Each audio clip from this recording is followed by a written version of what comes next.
All right, well, welcome back everyone to the Canadian Saddle Hunter. I am very happy to be with Donald and John from JX3 Saddles today. This is one of the interviews I have been looking forward to the most because if you've never experienced what it's like to hunt from a JX3, then you're really missing something. And so I am glad to be talking to you guys today. Gentlemen, thank you for joining me. Sure, glad to be here. Yep. So, thank you. Would you guys tell us just a little bit about yourselves, your history in the outdoors? Are you guys fairly new to the outdoors, or has it been a whole lifelong passion? You want to go first, John? Oh, it's just been since I can remember. It was like a probably total BB gun around. It's just been a passion. Anything outdoors, just hunting and fishing. Yeah, I'm really the same thing, lifelong outdoorsman. I always said hunting and fishing kept me out of a lot of trouble when I was growing up. So, yeah, we've been doing it for years. Actually, and John and I are related. He's my brother-in-law. We're also in business, but we're brother-in-laws. But so John is, I always hunted, but when I met John, which has been 20 some odd years ago, or maybe 30, I don't know. But he's probably the best hunter I have ever known, and I thought I was pretty good. But he's very, when it comes to deer hunting, he's very detail oriented. So I think you see that in the JX3 Hybrid, because he's the designer. He's actually the founder of the company and the designer of the hybrid. Yep. Right on. So being lifelong outdoorsman, what gave you the idea, John, for the JX3? Like, what were you doing when you had this light bulb moment, or how did the JX3 come about? Well, I mean, it was out of necessity to find, back 2005, I was hunting a lot out in the Midwest, making trips out there for like 2 weeks straight, hunting daylight to dark. Mm-hmm. And I just said, it's got to be a simpler way to address these crooked trees and just these odd places that you were trying to get and for conventional lock-ons or any climber stand was out of question. So I just wanted to look in, tried one of the saddle brands that they had out at the time, and I just couldn't. I didn't think I could stay in it all day, and it would be daylight to dark is what we do typically. Mm-hmm. So I run across the original Guido's web, called this guy. We're kind of apprehensive about it, but he just got into business, and I said, I tell you, just send me one. And I tried out and I got it. And first thing I did was change out the tether system to a rope. And it was kind of all from there. And then the more I hunted out of it that year, I got really successful. I got in some places I really wanted to get before, but I couldn't just force lock-ons in there because they were just too small. It just wasn't feasible to be able to get in the trees. So it really upped my game there, and the comfort level was there, and I could stay in it all day. And I thought to myself, God, I wanted to buy it from him back then, because it was just so unique, and it just allowed me to do everything I needed to do. So, years progressed, and I continued to hunt, and we become friends. And I helped him with some trade shows and sold a bunch of saddles for him, and he got ready to sell it. And I thought, over the years I had redesigned mine to kind of fit, but not to the extreme that I did. So basically, long story short, I had about 3 or 4 of them, and I just tore them apart and tried to make all the changes that I thought needed to be made through internet searches. It kind of hybrid evolved. And once I kind of got it to where I thought I had something, that's when I went after them pretty aggressively about purchasing the company, because it needed some changes because it was dated. And that's kind of how I went from there. A lot of stuff I did, it actually worked out pretty well. And just continue to, make improvements. And we actually run into quite a few customers that are familiar with the Guido's web. That's where our origin started, was with that. But once, so John actually bought the company 2017, I guess, the Guido's Web Company, and really just implemented his changes. And I got involved with the company in 2019, early 2019. So yeah, and then you have what you have today. I mean, I think adding the mesh to the seat and the hard pack frame and a lot of improvements. It took a good product. I think it just made it a little better. Yeah, I agree. I mean, I know mine. It's so comfortable to be in. And so, Donald, when did you start saddle hunting? Did you get one of the saddles from John and use that, or how did you start saddle hunting? Well, after really John got started with it, when years ago when he first got this Guido's Web, it was him and my brother actually that went out to Kansas and tried it out and really liked it. But I didn't really get involved with saddle hunting until John had bought the business. And then, I knew he bought a business and I really wasn't involved. And I thought, well, John likes to tinker, he does a lot of tinkering in his shop. But then when I saw the product, I thought, and this is really nice. Yeah. So then that's really how I got involved with it. And just every customer we come in contact with, the main theme is how comfortable it is. Boy, it is. It's so comfortable. And saddle hunting is new to a lot of people. One of the things I'm hoping to do through this show and through some of our events is help introduce people to saddle hunting and how safe it actually is and how comfortable it actually is. But when most people think of saddle hunting, they don't think of the JX, of a hunting saddle. They don't always think of a JX3. They think of a rock climbing harness with some fabric in the middle. Can you explain to us how the JX3 Hybrid is different than your traditional, even though the tradition hasn't been very long for most of us, your traditional hunting saddle? How is the JX3 unique? Well, I mean, the biggest difference is one that's more like a chair, where the other saddle really kind of wraps around your butt area and you're suspended from a tree like that. Probably the biggest compliment we get compared to traditional saddles is everybody talks about getting in the saddle hunting shape, with hip pinch and your knees get tired and bruised up. And what type of knee pads do you wear? Well, with the JX3 Hybrid, you don't even have that conversation. You don't need any of that. So, because the way the harness goes around the seat frame, when you sit, it forms a seat. And then we have this adjustable tree fork that allows the seat itself to sit away from the tree, which gives your knees room, I mean, they don't even have any, you're not standing on them at all unless you choose to. But you also can use that tree fork to helps pivot around the tree and kind of lock yourself in. So, I mean, those are probably that's the biggest difference, I guess, in a traditional saddle. But the other, I guess, differences that a lot of people don't think about is, not only is it a saddle, but you wear it on your back and you can pack stuff in and out with it. It also converts into a ground chair. We do a lot of turkey hunting out of the JX3. Yeah.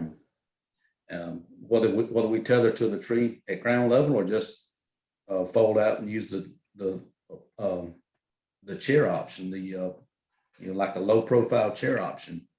So it's I think John's idea behind it when he got it is, how can we make this so versatile to where it's really, really just the only tool you need other than your weapon when you're going hunting. And that's kind of, that's also a difference, I guess, if you will. It's a lot more versatile than your traditional saddles. And I'm a really big advocate on pushing the limits on whatever, as much as I can squeeze out of something I'm toting in the woods.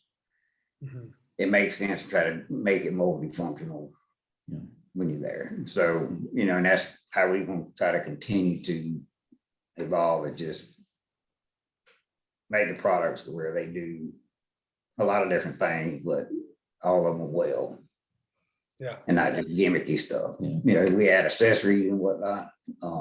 Which we're working on accessories right now that you can utilize with the hybrid, or some of them you can just, you don't have to have the hybrid if you don't want to, but so we're hoping by this coming hunting season, we'll have a pretty good variety of accessories available as well. Oh, that's great. Different packs and things like that. Yeah. That's one of the things myself personally, I know in the very beginning of my saddle hunting journey, I was considering a JX3 or something else. And initially I would end up going another direction. And then this past year, when I did get a JX3, I was amazed at how light it was, because I mean, typically you think of, a saddle hunter, the Phantom or whatever. I mean, it's, 1.03 pounds and all this, super, super, super light. But obviously a JX3 weighs more than that because there's more to it, but you wear it on your shoulders. It wears so well, how you guys have designed the pack and the straps, that it actually, I've gone into the woods carrying less weight at times with the JX3 than I have with my regular saddle, because of the things I had in my pack that I didn't need to bring in my pack because of the JX3 and the way that you have designed to do it. So what would you say to people who are a little apprehensive about the size of the JX3 compared to, your typical, the Eberhard, the new one, two car straps almost put together, super minimalistic. What would you suggest to people who are wondering about that comparison? I mean, it really isn't. I mean, it's perception. It's like the weight. It's the perceived weight. Once you wear it, it kind of goes away. So it's perception is kind of the biggest hurdle. Basically.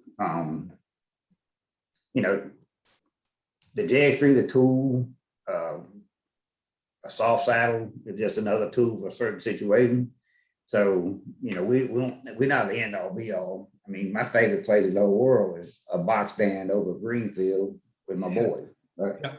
I mean, that's truly my favorite hunt spot, not sitting in the JX3. But, when it comes time to do certain things, I filmed a lot of my boys and done a lot of stuff out of the JX3 right behind them in ladder stand and whatnot. So, but like I said, it's just a tool.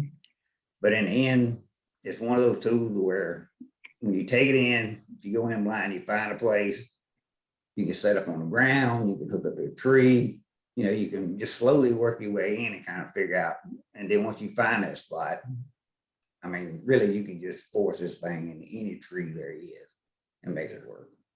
Yeah. I get a lot of comments, just exactly the comment that you had about it really doesn't feel as heavy. If you look comparing weight of ours to the weight of a traditional saddle, it's really, I mean, they're not close, honestly. But if you look at the weight that our saddle is and the way you carry it using your big muscles, it's really not even noticeable. Still hands-free, you have your bow or your rifle or whatever it may be. But we get a lot of comments about, I was worried about the weight, but once I used it, I'm really not, it shouldn't have even been a concern. So once you kind of break the platform and all the other accessories you take typically with a saddle setup, I mean, the weight starts getting a little bit closer. Yeah, that's exactly right. And because you don't need a platform with the JX3 Hybrid, even though some guys still utilize them, you don't have to have that. We typically use the top step of the stick. And total weight is probably not a lot of difference by the time the gear's added in. Compared, our total weight, we include the ropes, carabiners, and everything. So it's a total weight. Now, if your clothing and things like that is added weight, but you're going to have those anyway, right? Yeah, I found that for myself is that by the time you add in some of the other things that you normally bring saddle hunting and put it in, I mean, some of guys have really expensive and really big packs, and they carry a lot. They have a lot of weight, or something smaller. The JX3 carries so well that honestly, I've walked into the woods with JX3 feeling lighter and looser than when I've had one of my my cruiser or one of my other saddles on, just because of the gear I was bringing at that time and not needing to bring the platform. So I think it's a really cool thing, and I'm looking forward to one of the things that we're doing here in Canada is hopefully soon we're going to be having these Canadian saddle hunter events where people can come and try out different things like the JX3 and actually put it on their shoulders and carry it and sit in it and try it out. One of the things you mentioned there I want to reach to, because here in Ontario, turkey season starts next Sunday, so 9 days from now. Tell us, JX3 is just like seems like such a valuable tool for a turkey hunter. And I was talking to Rick, Rick Packer, one of the OGs here in Canada of saddle hunting. And he was talking about how he sometimes saddle hunts for turkey using the JX3. What is in your opinion, is the advantages of using a JX3 for turkey hunting? Because I know myself, I can think of a bunch, but put it to you guys, what are some of the advantages of using a JX3 for turkey hunting? Well, I think that probably the biggest one is, and I ain't sure if you're familiar with the Gobbler Lounger. It's basically like a small beach chair type chair that you just set up and just sit real close to the ground. And they come out with those, probably 7, 8 years ago. And I thought that was like the best thing since the decoy or the call. Because you could just, if you heard a turkey, you could just plop down right there back in the bush. You had to find a tree, something to lean up against, just that you a really quick setup in the right place. And then with turkey hunting, I mean, it's just a matter of inches. You need to be in the right spot. That's huge. I mean, it's just really, really important to be sitting in the right position instead of trying to force a turkey to where you want him to go. You just got to place yourself where he would be. And normally that's not conducive to a tree being there for you to set up again. And typically if you plan it out, or if it works out good, I mean, you better off hook to the tree at ground level. If you able to work the scenario out, but you it's can just keep not the tree between yourself and the turkey. Yeah. And you can maneuver around really quietly. I mean, it's versatility is the same with turkeys as it is with deer, I think. But the biggest advantage was the lounger. It didn't allow you to shoot behind you because you were sitting in it, so you couldn't turn and shoot in. So if you come in the wrong direction, you were pretty much screwed. So you had with the JX3, the mesh seat, you could just scoot around in it. There's really nothing there, no arms or anything to keep you from turning around and shooting behind you. So you're not out of position. Yeah. Even a typical turkey vest is a cushion, so it still impedes you from scooting your butt around to get a shot behind you. Whereas that mesh seat and that stiffness of, I mean, you're not 3 inches off the ground, but you still can just shuffle your feet and scoot around and get there and make the shot behind you. And so, anything that impedes me from actually, once I get him that close, and if I can't kill him because I can't turn around, that's just something I'm not accepting with. So I just look for ways to make all the shot opportunities happen, no matter what. I mean, it's just unacceptable, really. If you get in those situations, and all you need to do is turn around and kill him. Yeah. You can't do that. I mean, it's just why, right? And not to mention, you can put your decoys in the back and cinch up the seat frame to hold your decoys while you're walking in and out, hands free. Yeah. Or if you kill a turkey, obviously you can throw the turkey back there. Like with our the optional load haul straps we have also includes a stow cord. So if you are carrying bulky or equipment, even if you don't use the load haul straps at all, you still have that stow cord where you can wrap it around behind the tree fork and cinch it up through the pack frame and then hold everything tight, and you're still walking hands free. And just to mention too, like we haul a lot of turkeys out on them and they get blood all over them. I mean, they just, that's another thought. We hang it up in a tree and take the water hose to it, rinse it off, let it shake it off, and just let it dry out, and it's good to go. And typically, if you're walking in, if it's raining, material has some water resistance. We use neoprene padding under the legs so it doesn't absorb water.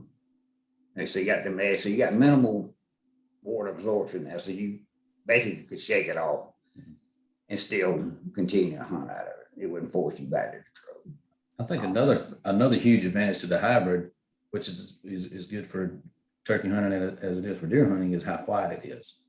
I don't think people really on the surface realize all the engineering that went into, making it very, very quiet, like the silent hinges and, when you sit on it, the mesh doesn't squeak against the metal. I mean, there's a lot of thought went into by John to make that happen. Yeah, and, noise- and the quality of the material is a lot of hours spent really trying to punch holes in this thing and test it and figure out where the weak spots were. So, the quiet comfort is kind of how I initially described the hybrid. We because did that's a lot big of deal testing too. too. I did a lot of testing. I sent a lot of them out to people, before we even started Mhm. master diesel to validate, whether we had any spots, places that would start squeaking in certain conditions, cold, after 3 months, this would dry, this material would dry out and start squeaking. Just anything that would change, just over time or weather that would cause any undue noise. And that's a big no-no for me. Just anything that would make noise is out. It's just, you don't want to spend that much time in wood and then a shot opportunity happen and then something that you didn't anticipate start making noise or just ruin your hunt. And that's, enough stuff's gonna go wrong. I just didn't want that to be one of them. Yeah. So that's, if I eliminate anything I got control over up front, so that just lessens the chances of you blowing the hunt because of something. Yeah, no, that makes sense. I really appreciate that about the JX3. And even you said it near the beginning of that, there is how so often in other chairs and lounges, if you're in front of the tree and the turkey comes to the side, it's hard to move. Or often, I know I've had one of those loungers, and if you have to move, you have to almost like lift up your body and turn like that. It's not slow. Like you can try to lean, and then whereas the JX3, just being able to slowly, like you can pivot this slow if you want, right? And to be able to have that option to do, I think it's a game changer. And talking to Rick, like I was saying earlier this week, something that he said is he hunts turkey on public land sometimes. And he said just putting like a strip of orange on the back of the pack, because if there's other hunters in the area, so if the turkeys are coming forward, the safety thing. And I primarily hunt turkeys on private land, and it's not something that I had personally thought of, but him mentioning that, like that's a real added safety feature. Just putting like, an orange flag or something back there is something that is really, really, I think a really invaluable thing that can be used. And people on public really like being able to set up the tree in front of them. If they're using decoys, they just feel safer. Oh, for sure. Somebody slip in and shoot, because most people end up getting shot on public using decoys. Somebody slips in and shoots a decoy. You happen to be at ground level and sitting in front of a tree, so you just apt to get. And there's a lot more accident you think happens because they don't get reported because it's not a fatality. So there's a lot of people get shot during turkey. I mean, typically. So that's valuable in itself that you can get up off the ground, get a little higher, have that tree is covered as well, and still be able to feel comfortable using decoys because they really are valuable in certain situations. Oh, for sure. And a lot of people wouldn't use them if they had to sit on the ground right behind them at close range. Just from that. Yeah, I think that's a really big thing. Can you tell us about one of the questions I was asked earlier this week by someone is they had associated saddle hunting with bows kind of only. Tell us, people using shotguns or rifles, how does the JX3 work with something other than a bow? Excellent. I mean, the way I've always looked at it, if you can hunt out of it with the bow, it's going to be easier with a rifle or a shotgun. I mean, and it's proven to be that way. Yeah, crossbows work good out of it. So and you got you can use the bridge to prop on, you can use the tree to prop on, or you can get, a lot of guys use those adjustable arms, articulate arms as you attach to the tree. I mean, and not to mention being mobile while you're in the tree is just, and I know this is all saddles have that function, but that is such a game changer when it comes to deer hunting or any type of hunting. But the difference is, I guess, the JX3 Hybrid is so much more comfortable. We always say we want the hunter to leave the tree because they're they're just ready to leave, not because they're tired or hurting or the back's hurting or their ankles are hurting or whatever. So. Absolutely. Yeah, that's kind of something I want to say. I'd like to circle back to as well about the weight. That perceived weight. So if truly you walk in 2 miles, I think we talked about this yesterday. Mhm. You're probably gonna hunt all day, or you're not planning on coming back to truck an hour or two. Yeah. You know, and if an hour or two in, you fidgeting in your regular saddle or even a lock on, you know, you start getting uncomfortable and you're moving around, you're not focused on what you're there to do. That's when you're gonna have that opportunity to ride, and you're not gonna be ready, and you're gonna miss it. And that's a lot of hours spent in the wood for that 15, 20 seconds that scenario shows up. And if you're not sitting there and you focused and ready, and that's me. I mean, it was like I need to be still comfortable, focused, and ready whenever this thing goes down, and not it'll start with this and messing around in the tree and just making adjustments, stand up, sit down, you know, just you lose focus, and really you don't know how many deer you may have scared off. But if my gear makes me come back to the truck early, it's useless to me. Yeah. You know, it's almost like leaving your jacket at the truck. Say I probably won't freeze to death, but I just be uncomfortable. But you still probably gonna leave early. Yeah, you know, you're gonna be cold. I mean, it's like. Yeah, honestly, that's a great point. I can't be that tough, you know. Yeah. I mean, I must go tough it out. Well, that ain't. You may be able to tough it out, but toughing it out means you're gonna move more, you're gonna be uncomfortable, and you're not gonna be relaxed and focused when that moment arises. And you may spend 3/4 of the season waiting on that 1 15, 20 second window. And if you're not ready and you blow it, you might not get another opportunity to next year, or even the next. Mm-hmm. Yep. So my thing is just I want to be comfortable. I want to be focused. I want to be in the right spot, and I want everything to be set. So when that opportunity arises, I can capitalize on it. And that's at the end of the day, that's what we all got to do. Yeah. Well, I think it goes back to the guys like what John's point was talking about, the guys that are ultra light. If you're trying to be ultra light and you're packing in a few miles into the woods, I mean, that's a great point, John. I really hadn't thought of that. Is you're probably not going to go walk in 4 or 5 miles in to hunt for an hour or two. You're probably going to be there for a while, so you might as well be comfortable. Yeah, you know, I'd rather be comfortable during the hunt than I'd rather carry a little more weight that's easy to carry and be comfortable during the hunt. And like we said too yesterday, the physical strain, that unnatural body position, just sitting in that tree, kneeling, standing, squatting, your back. I mean, it's just an unnatural stress on your body. I don't care. Nobody can say otherwise. Mm-hmm. That physically wears you out more than that extra weight you took it in. Mm-hmm. Probably the first 2 hours you didn't stand. Mm-hmm. About third or fourth hour. And if you try to do this over multiple days, you'll be physically drained and you really won't even know why.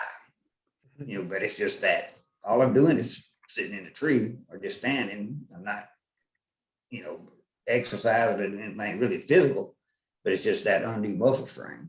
Yep. I found out I can't just by hunting lock on all day. I mean, it would just wear me out, and I was tired and didn't even know why. And that was pretty much it. It's just that unnatural body position. Yep. And once I went to that Guido and started hunting out it, I noticed it less and less. You know, that I would be ready and focused the next day and just wouldn't go out from just because you were, you know, like sitting in your lounge at the house. I mean, you just all the stress points were taken off, the weight. Just, you know, you could adjust the back, so you had a lot of support, and your body didn't have a lot of muscle tension on it based on that. Yep. Just trying to hold yourself up right or whatever. I think those are excellent points. And John, I think what you said there about, you know, it's really so often when it's, especially with older turkeys and with bigger, more mature deer, it's really 15 to 20 seconds. It's our whole season can sometimes come down to those finite moments. And I know myself, I have a lot more stories of where I was sitting there and I turned and looked and I saw a great big, you know, the buck walk away through the corner, or I thought, oh, I'll wait 5 more minutes. And I kind of looked out after those 5 minutes and saw a turkey around the corner where if I just would have sat still for 2 more, he would have walked out. because I wasn't comfortable or whatever. And I think one of the things that separates good hunters from great hunters is the ability to be prepared for those 15 seconds. That when those 15 seconds come, that you are able to utilize them and not be, like I've been lots of times like, oh man, if it just, I saw him go over there and I looked around the tree, or I did this and I heard him walk away. If we can do our best to have our gear in line, our mental outlook in line, so that when those 15 seconds come, we're able to capitalize it. That separates good hunters from great hunters, I think, more than almost anything else. Yeah, I mean, and even a new hunter, I mean, if you're just getting into it, I mean, if you just spend time in the woods, I mean, the more time, even less successful hunter, just the time spent in the woods is going to up your odds, so Absolutely. If you're comfortable, you're going to spend more time in the woods, so your odds go up. I mean, it's just a fact. Simple as that. I mean, so just like I said, being comfortable and being able to get where you need to be and just be able to sit there and just not talk yourself going back to the truck, that ups your odds. I mean, like we always said, you can't kill them at the house or in the truck, so the more time you spend in the woods, you're just going to up your odds. So don't let your gear force you back to the truck. Yeah. I mean, that's the biggest thing. For sure. For sure. That's kind of where I can put on. That's good. For you guys, what are some of your favorite turkey hunting memories? The last, maybe either using the JX3 or other times. Again, we're about 9 days here and a bunch of us are really itchy getting going. What are some of your favorite turkey hunting stories? Well, I know what mine is right off. And it really didn't involve me shooting the turkey at all. It was my son's first turkey that he killed. Great. I mean, and now, he's an avid turkey. He's 20 years old now. He's an avid turkey hunter. And my daughter, I'm working to get her one. She's 18 now. She's still not killed a turkey, but it's not for lack of trying. So, I mean, my best, I guess, memory is seeing the look on his face and that smile that you just could not wipe off when it finally happened. Like John said, you spent all that time in the woods calling and listening and getting frustrated a lot of times. And then when it finally happens, when your kid does it, it's so much better. Oh yeah, absolutely. That's great. What about you, John? Same thing, just seeing them boys first time killing turkeys, I mean, that's what I've done. I could even compare to being behind your kid and watching them be successful, and that smile and that priceless moment it creates. I mean, I think mamas get jealous when they see that smile because they can't buy enough Christmas presents to put on the tree. They can duplicate that smile. I mean, it's just nothing. I mean, you really never see anything. If you see a picture of a kid with his first day and that smile, I mean, you probably could go through every picture you ever took of him and you could never duplicate that. And just that emotion is put in that smile. I mean, it's just priceless. So 100%. All those moments, I mean, in basically 2008, I quit. I hung my bow and gun up, bought a camera, and dedicated 10 years of following them boys through the woods, including his kids, mine, and just a combination of everybody. Just all I did was just film and guide them. So you just spent all my off time setting up food plot, stand, just making sure they're successful, and just you had to keep up in the game to keep them interested. So you had to do more work to let them see more deer and turkeys and catch more fish and just whatever they were into. I just dedicated that whole time period to that. That's great. That goes back to like even when I was a kid, when I first went turkey hunting with my dad, and the first turkey I ever heard gobble. I mean, that's another great memory. I thought I've never heard anything. That's the coolest sound I've ever heard. And then when you get to hear one drum, it's like, now that's something completely different. Yep. And you just keep mimicking that. It's awesome. Yeah. Oh, I think those are amazing, guys. I have 4 kids, and when you're out there and seeing the look on their faces, like you're saying, and being part of that, it just there's nothing else. There's nothing else that could like it. It just it's amazing. Just to see like the work they put in, and that, like I said, just that smile on their face. Everything is just just alive. And, yeah, there's no real words to describe it. It's just amazing. No, and you can't duplicate that. I mean, you can't hardly take them to Disney World. Yeah. And it's just, I mean, people that don't do it just really miss out on that Yeah. true connection you can make with your kids. And I think you build a bond doing it that's hard to break too. Yeah. I mean, just going to the football game, sitting in the stand or whatever soccer game. I mean, if that's what they like to do, but truly get your kid outdoors. I mean, just you being in that close contact and being without any other distractions and let them feel nature and just, you know, all the things that go along with it. All of our kids are really close. We got great kids. And I think it has a lot to do with us just raising them outdoors and spending that personal time with them. Yeah. Sure. Yeah. No, 100. Have a disconnect. No, 100%. I really appreciate my son. He's turning 12 this year, and having him with me last year. And he has such a high amount of energy, and I was always wanting to move.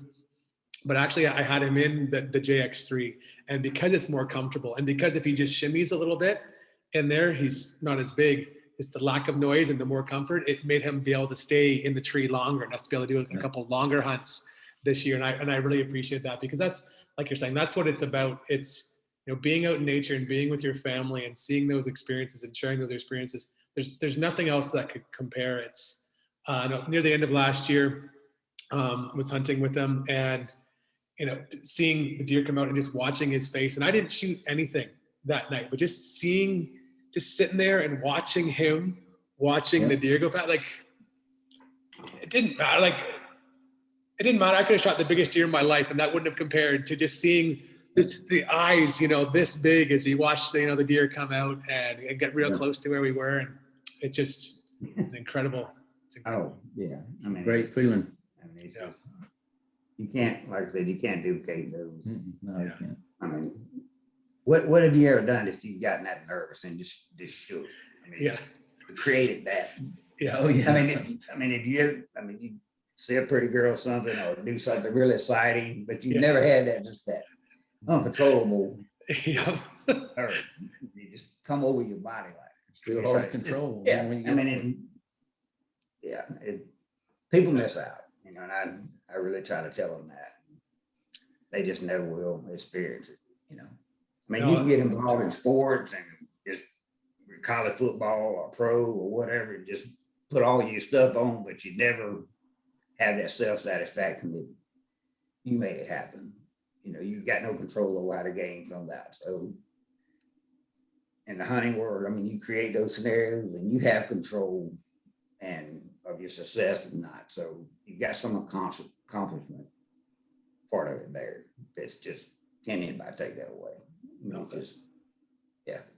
That's amazing. That's part of why I personally starting this is wanting to help introduce more people to hunting and saddle hunting, and especially because with the saddle and stuff, you're so much more mobile and portable, and you're able to hunt together. Like my son and I this last year were able to sit in the same tree easily. Like it wasn't hard. Whereas, you know, if you have to have a two-person ladder stand, they're really big and bulky, and it's only in one spot. It takes all the work to set up, and they're loud and they're squeaky and all this type of stuff. And I just really appreciate that. What do you guys suggest to people like myself, and obviously you guys who have kids and want to get people involved in hunting and saddle hunting? Where should they start? What should they do to just help share in this passion, this experience? With as far as saddle hunting or just hunting in general? Hunting and saddle hunting, maybe any of it. Like I think saddle hunting, how it can help people start, or what should they just do to just start? Maybe they'll get to saddle hunting, maybe they won't. What should they do to just start? Get them a BB gun. Well, I mean, most kids start out with that. And I mean, if you're talking about kids, just keep it light. You know, start them out with BB guns and just, you know, let them just, you know, shoot at stuff and get comfortable with that. And, you know, don't throw that big game experience on a kid right out the gate. You know, let him shoot a squirrel or see how he reacts. You know, because the kid's gonna react different. Because some kids are more sensitive to taking, something that's big, a bigger light, so you have to find that right time to do it. So, and then keep it light. Small game hunt with them, make sure they like it. Keep it hunt short, don't force them to the woods for hours and hours. Yeah. Ground blinds are great. Ladder stands are great because they're easy to get up in. You can take the JX3 and I climb up over the ladder, hook up, get around the back, put my feet and right over their shoulder. So, you can coach them and you're kind of there. But as far as saddle hunting, just start getting on these forums and see who's close by. If you have him about buying one. But like I told you, if you want a JX3, you get it. You got 30 days to send it back. So it's something you can try. Sure. But my biggest tip, if I'm gonna get to that, is just somebody that's not familiar with mobile hunting and not used to climbing sticks or some other method to get up the tree. That's your biggest hurdle. It's really not the saddle part of it, it's the climb and descend part. So, just make sure you're comfortable doing that. Just like anything, I mean, like a zero in your rifle or shooting your bow, you want to make sure when you're in the woods that you're ready, so it's the same. And some people just have, problems, mobility issues, they get older. It's just, just figure out your climbing method and how you gonna ascend and descend the tree. That's your biggest. I got older customers that own property and they put up ladder stand. But they don't like to confine to be ladder stand, but they use a ladder stand as their method to get up the tree, hook up, and they sit down and do like I did, get on behind the tree and just put their feet on the back of the ladder stand. And they're comfortable, they're hidden better, and they feel safer, that way. That's why we started, like when our kids was younger, we would get, put them in the yard in a saddle and they start getting used to it at that point, and then I don't know, just experiencing being in the woods, learning patience. That's why I remember the first time I took my daughter deer hunting. This was years ago, obviously, and we were sitting on a buddy stand and we finally got up in the tree and we sat there and we got quiet. Maybe 5 minutes. She's whispering, she said, "Daddy, when did the deer start coming out?" I said, "Well, baby, it doesn't work that way." So, and then she's progressed and she's learned how to hunt a lot better, obviously, since then. But that's another good memory. Speaking of good memories. Yeah, no, that's great. Yeah. So many good ones.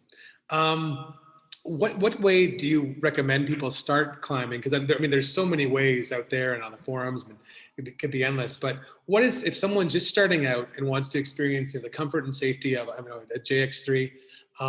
What's a simple way they can start climbing in their backyard that you think that would be effective and helpful for them? Just simply 2 or 3 step climbing stick is gonna get you up 90% of the trees. And that's the most simple, basic system there is.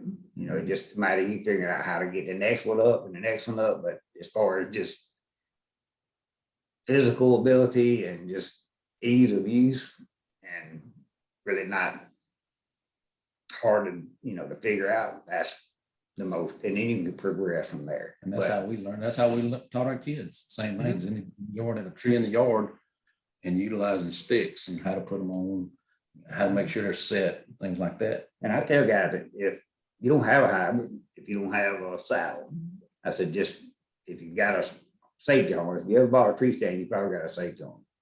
I said, just get it and make your alignment belt, put it on, and just start climbing the tree. Put the sticks up, come back down. Put the sticks up, come back down. Just get used to that spacing, time, just all the things that are involved with putting sticks up. And when you get the saddle, you're 70-80% there. That's typically what people fall short on, is that climbing method, because they get to the tree and they hadn't. And in the dark, it can be overwhelming. Somebody hadn't done it. Yeah, that's why you need to do it in the yard. Yeah. Because the actual setup, you can do that on the ground. I tell people when they get it, the JX3, just pretend you're standing on a set of sticks at the base of a telephone pole in the yard or any tree, and get big tree, crooked tree, just find all these different scenarios, just practice hooking up, sitting down, and just unhooking, just that routine of getting that system worked out and figure out where everything goes, so everything goes smooth, and just start from there. I mean, it's just pretty simple just to go to a park or, to a set of wood somewhere and start on the edge of the woods. That's got the most variety of trees, the crooked ones, the big ones, the small ones, and just hook up and sit down, and just, get used to that and trust that hanging from a rope. I think that's another big hurdle people have, is that just faith of sitting down and just hanging out a rope and just look behind you and nothing. And when you understand like the testing of these ropes, when you see, it's testing out at 5,500, 6,000 pounds, all right, so I'm probably very safe. Probably okay. Yeah, probably okay. But it's a mental, thing. I mean, when I first started, Absolutely. you just look behind you, you're really nothing but air. And you're like, all right, I think this will be all right. And it always has been. So, and once you get used to it, it's like walking. I mean, it's simple. Yeah. But that's what I tell you, no matter what saddle you get, if you hadn't already been mobile hunting and have your climbing method down, please just go find you a simple set of climbing sticks, no matter what they are, and just start practicing with those. I mean, that'll get you so far ahead. Yep. And stick with it. I mean, once you get your saddle, just stick with it and practice. I mean, just like anything. I mean, I think it's such a versatile system that it's going to allow you to do a lot of things and put you in a lot of places you really need to be. And if you stick with it, it'll make you a better hunter. I mean, just that's one of the things that truly will make you a more successful hunter. Just being able to get in the right tree and do it smoothly and quietly. Just practice. If you're truly serious about it, just stick with it. I promise you, it'll make you a better hunter. Yeah. Yeah, no, I agree. Excellent point, Solomon. I think that's great. And as everyone listening, as you've heard, it's the opportunities, some hard work and doing the simple things can lead to memories that last a lifetime, and not only for ourselves, but for our kids and for our families. And just keep at it, keep working on it. Donald and John, it has been great talking with you. I love the hybrid, but it just chatting with the guys and just hearing your passion for the outdoors and for family. I love connecting with people who just share common goals and common values of, again, of family and the outdoors. And again, anyone else listening out there, I highly recommend the JX3. Get one at one of our Saddle Hunting Canada events. We'll be having some that you can try on and see how well it carries. And you can go to jx3outdoors.com and check them out there, or hopefully we'll be bringing some into to Canada sometime soon to help you guys out. But again, Donald and John, thank you so much for your time, and I appreciate you being with us today. Yeah, thank you. And thank you, Enjoyed it. Appreciate it.